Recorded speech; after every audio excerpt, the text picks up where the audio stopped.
Hi, I'm Tim Sullivan. At the New Jersey Economic Development Authority, we work to drive New Jersey's economic growth and innovation to help build stronger communities within the state. That's why we're proud to support programming produced by the Caucus Educational Corporation. Funding for this edition of Think Tank with Steve Adubato has been provided by the New Jersey Economic Development Authority, PSE&G, committed to providing safe, reliable energy now and in the future. Choose New Jersey. Our mission is attracting companies to the Garden State. NJM Insurance Group. NJIT, New Jersey Institute of Technology. The law firm of Gibbons, P.C. And by Valley Bank. Promotional support provided by Meadowlands Chamber, building connections, driving business growth. And by NJ Biz, all business, all New Jersey.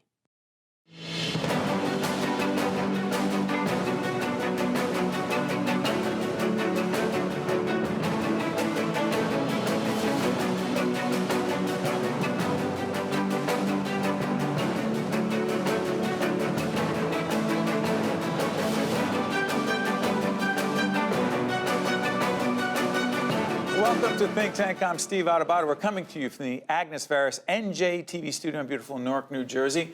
Everything you ever wanted or needed to know about innovation, not just where we are today, but the future of innovation. It's part of a long-term series. We've been looking at a whole question of innovation and what you need to know. So let me introduce our guest. First, Kate Merton is the head of JLabs, which is JLabs at New York, Boston, and Philadelphia. And David Perlin is Chief Scientific Officer and Senior Vice President at Hackensack Meridian Health's Center for Discovery and Innovation. Andrew Swanson is the Head of Research and Development at an organization called Aerofarms.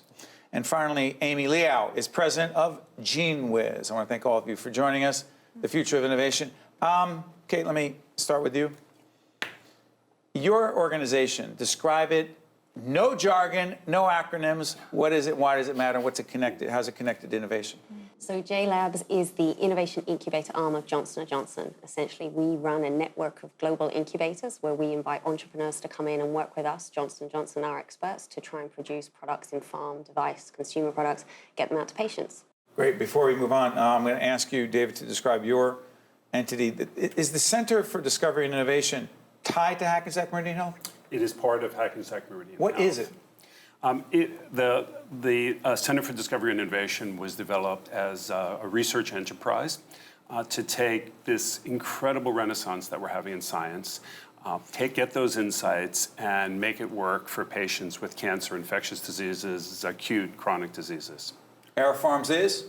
It's vertical farming, so it's taking... Vertical farming? Vertical farming. It is taking crops and growing them stacked up on levels up to the ceilings and growing at 365 days a year, giving plants a perfect day every day. Based where? It's here in Newark, yeah. Over on Not too far from here. Ironbound is our largest facility. It's the largest in the world, it turns out. Your organization? GENEWIZ is a genomic service provider. And a genomic service provider. Describe that. Yeah, we enable our customers to advance their discoveries, and our customers are scientists in pharma, biotech, clean tech, healthcare, academic, and other research institutions. So as we move forward, I'm going to clarify that J&J, as well as your organization, Hackensack Meridian Health, the parent, are both supporters of what we do. So let's try this. As we talk about innovation, what strikes me is that, particularly as we talk about cancer care, there's a phrase that I was talking to you about before. I want you to explain. Bedside Genomics. What is it, and how is it connected to innovation? Well, if you think about treating patients, we recognize in the clinical community that the sooner you can diagnose a problem, whether it's an infectious disease, whether it's cancer, and treat effectively, the better the outcome. So if you have long delays, and we've all experienced long delays, waiting for test results and what's happening, and everyone's anxious, and in the end, what happens is you get mixed clinical results. But what we know is that the sooner you can treat and treat effectively, the better outcome. So what better way to do that is to have the diagnostics at the bedside so that clinicians, physician assistants can look at it, look at the data, and say, here's the most effective therapy to manage that patient. Are we close to, you go to the hospital, and as you are coming in, the folks there, the clinicians, know enough about you to begin treating you before you even get settled in a bed or wherever? We're getting to the point where we can effectively do liquid biopsies. So these will be genetic markers or other biological markers, which What do are... markers mean? Markers are signatures of disease. And it tells us if we can identify those particular signatures, it'll tell us the type of disease and what's the most effective way to treat it. And that's where we need to get to. I mean, we need to do things faster, more efficiently, and we have to take advantage of technology. Jump back in. Right. One example of that marker that David, right? David. Yeah, sorry, just mentioned is the breast cancer marker. So Angelina Jolie, this is a very good example for that. The marker that her mother died from breast cancer at a relatively young age. So what Angelina did was, she took genetic testing proactively herself, and unfortunately, she found out that she carries the same mutations, and those mutations are the markers that David was referring to. So what she did was, she took a pretty drastic action, and she had double mastectomy done. Yeah, and that's one of the examples where genomic studies would lead to early diagnosis and prevention of disease. Yeah. By the way, it's not all high-profile people like Angelina Jolie. Say it again. In sickle cell, there's been a lot of research in that area as well. Tuberculosis in South Africa and sub-Saharan Africa, you can take a sputum center, a center where patients come to, there's a respiratory disease, and they basically are spitting into a tube, and with a device right there, it can tell you you have tuberculosis, and it's drug resistant, and here's the track. And it's a 45-minute to 1 hour assay, and it's a game changer. Well, we'll talk about the whole question of changing culture and people's attitudes and an understanding of it, which is complex and part of it. But I'm curious about this, Kate. With our producers beforehand, you used a phrase that I want to break down. Digital health intervention. Right. Is that what they were talking about? Is this different? It's slightly different. It is the use of digital when it comes to using a point-of-care device, which is what you were just describing. For example, I'm one of those for example For people. example, let's say you have an individual who is suffering from PTSD, and they need to have care within their home to try and ameliorate some of their anxious symptoms. Instead of going and seeing a therapist, perhaps they could have a VR system which kind of like they put in front of their eyes and can take them through various steps to ameliorate their symptoms in the moment. So that's the way that they can actually use digital health to get care in the home. So virtual reality, this... Yes, VR, okay. yeah. Okay, but... That's one example. There are other examples as well using apps and other sort of near-term tests using digital health. But go back to the question, before I come back to you, Andrew, I'm curious about this. I mentioned getting people comfortable or comfortable enough to be open to it. You just talked about, virtual reality. You put this thing on and you... Are people comfortable with that? Yeah. Yeah, I think it's actually amazing that as you see the change in the generation, some people are way more comfortable picking up their phone and working out their symptoms than actually picking up their phone to speak to a physician. I think it's age-related. I think there's also some other demographic information that's involved in that. And when we talk about population health and managing everybody, I think using digital health to navigate that is going to be key. And it's interesting, when we interviewed your CEO a while back... Thanks for the invitation again. Yeah, well, what I remember... What's your CEO's name? David Rosenberg, yeah. I remember when I interviewed David, one of the things I was struck by, and I want to talk about, we talked then and we talk about now, is the same sort of question about getting people comfortable and getting people not just familiar, but... Want to be involved. Yeah. Okay, so how challenging... I don't want to make it a marketing or branding or challenge, but how much of what you're doing is that?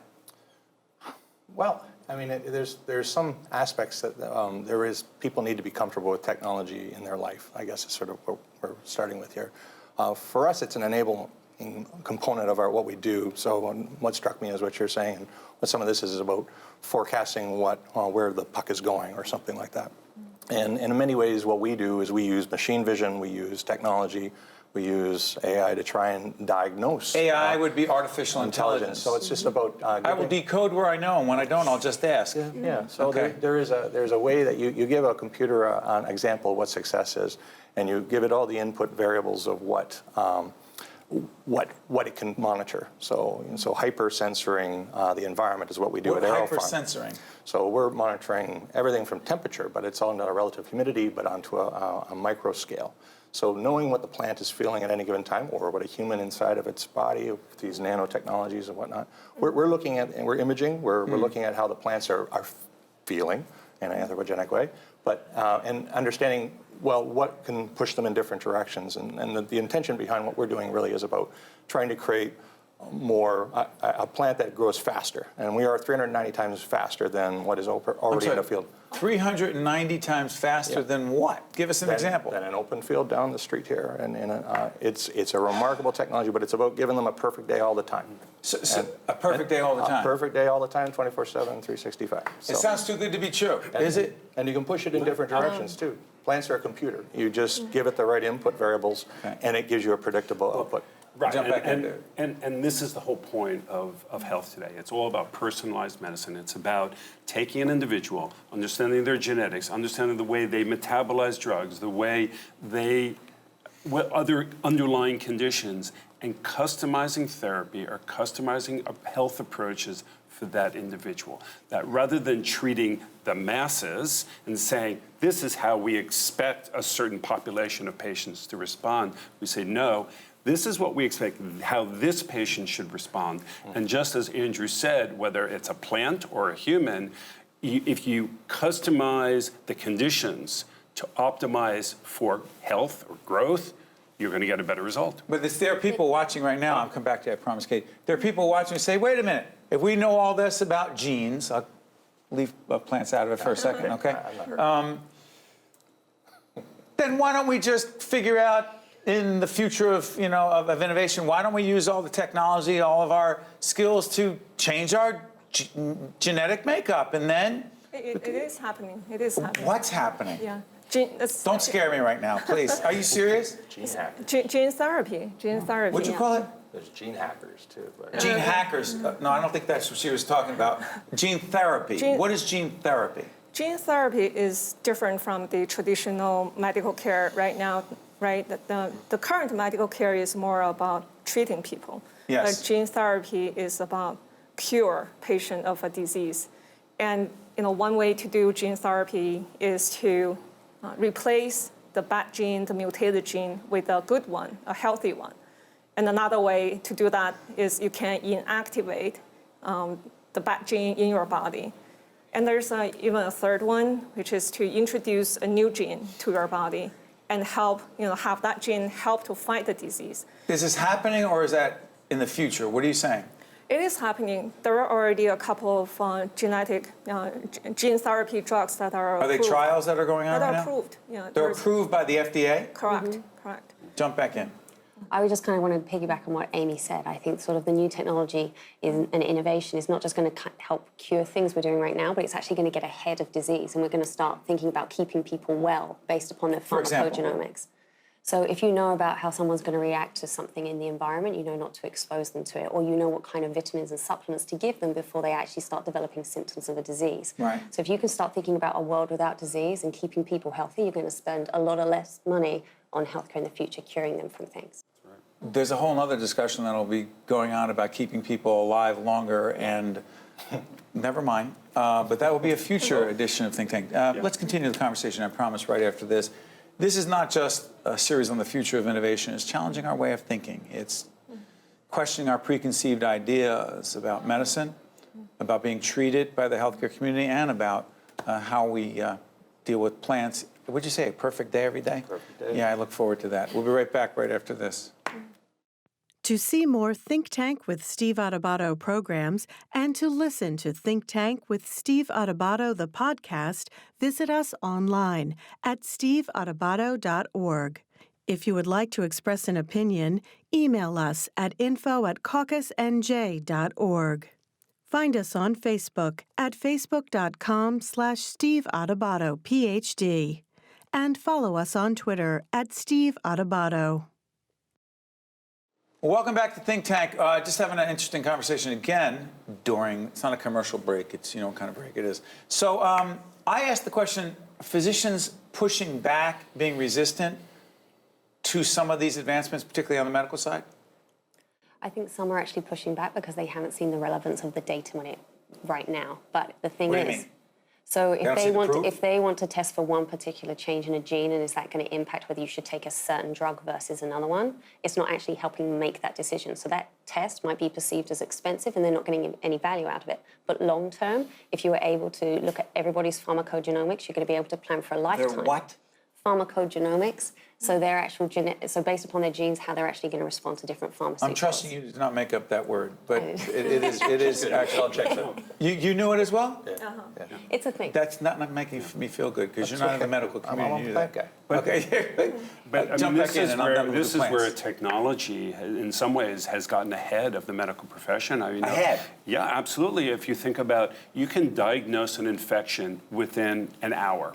We can tell you what the organism is, whether it's drug resistant. We can use this for sepsis, a wide range of diseases. And yet, the physicians who are used to treating these patients, they may not act on that data for 12 hours or even 24 hours because they're not trained to utilize data in that time frame. So in many ways, the technology is sort of outpacing our training of our physicians, and that's where we need the next generation of physicians to be trained in this technology. Mm-hmm. Now, go back to Aerofarms and the work you're doing.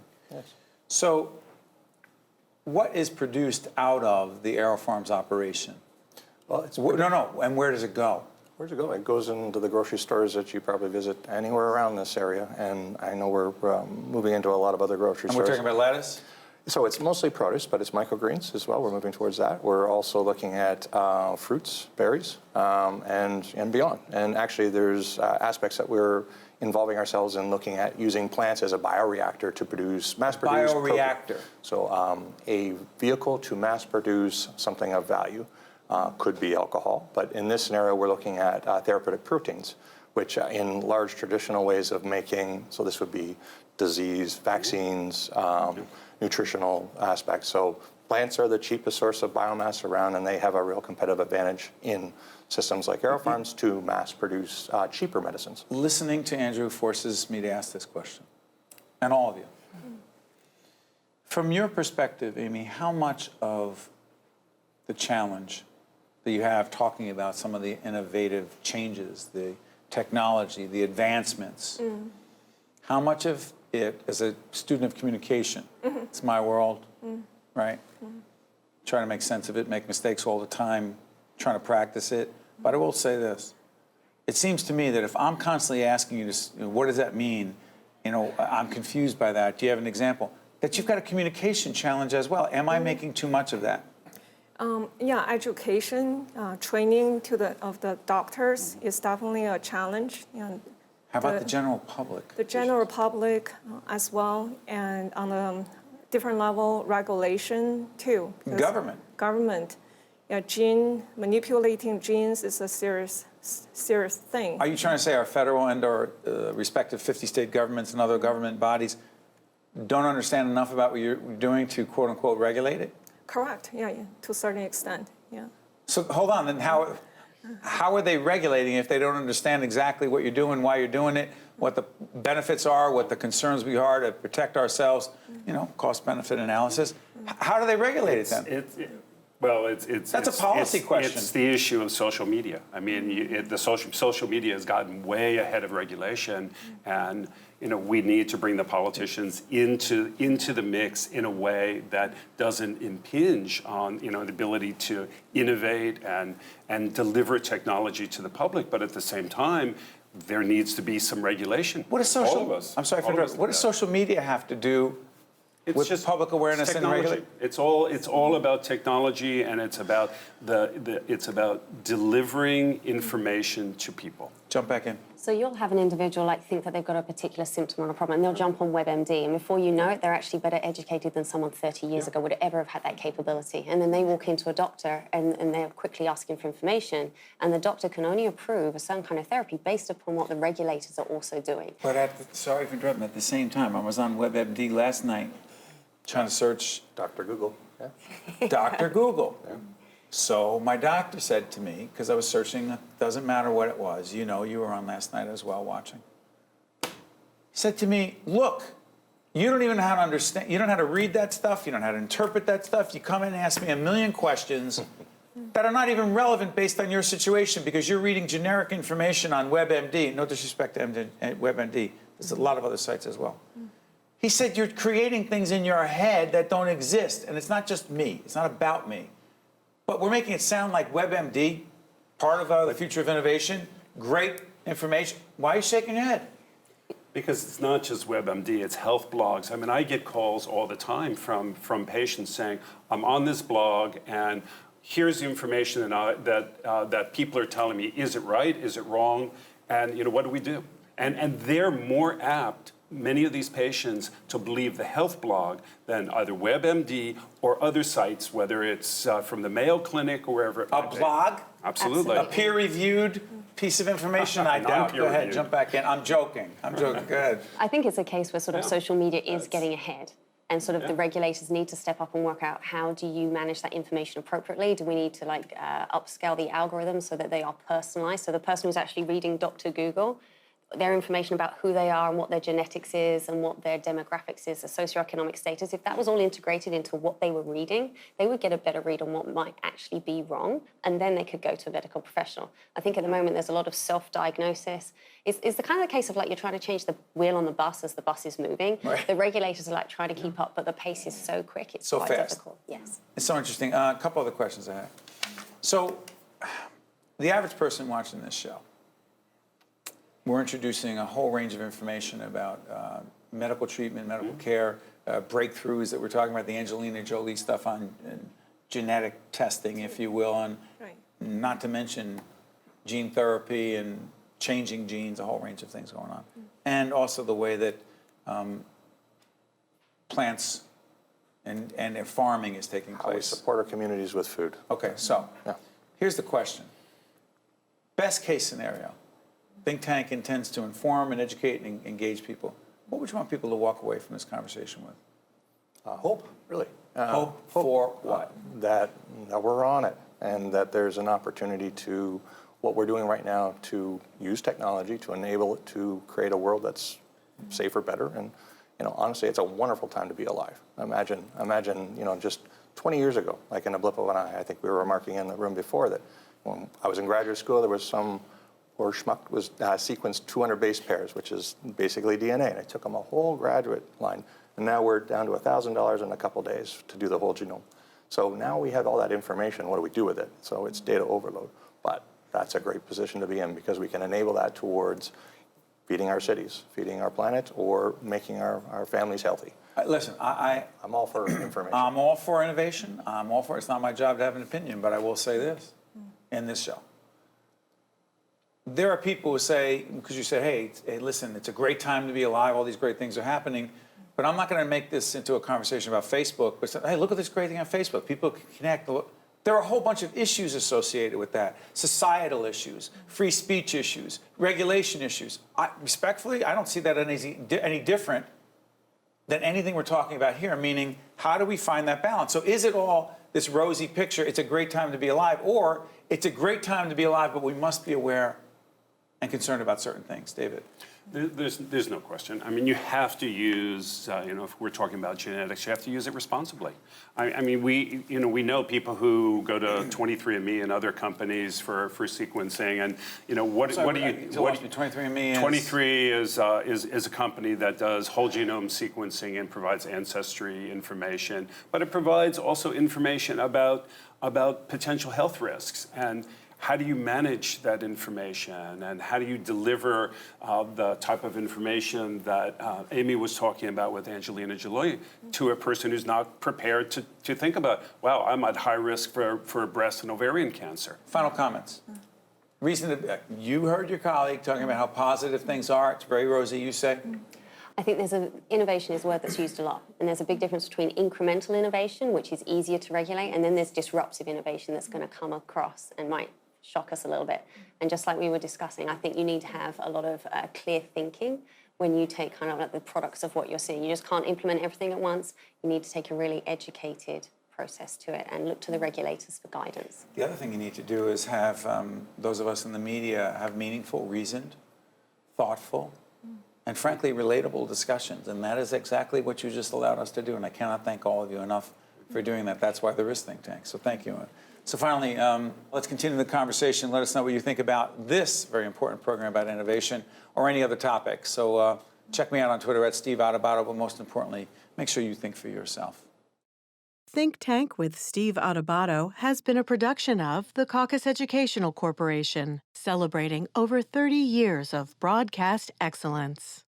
Funding for this edition of Think Tank with Steve Adubato has been provided by the New Jersey Economic Development Authority, PSC&G, Choose New Jersey, NJM Insurance Group, NJIT, the law firm of Gibbons PC, and by Valley Bank. Promotional support provided by Meadowlands Chamber and by NJBiz. Transportation provided by Airbrook Limousine, serving the metropolitan New York, New Jersey area. Looking to expand or relocate your business? I'm Jose Lozano, President and CEO of Choose New Jersey, and I believe our state is worth your investment. New Jersey provides tech and life science companies the support it needs and the ecosystem to mature. Here you will find top talent, lab and incubator space, venture capital, and the world's best fiber optic network. Locate your business in New Jersey, one of the most connected and diverse states. Visit choosenj.com. Our legacy of innovation continues with you.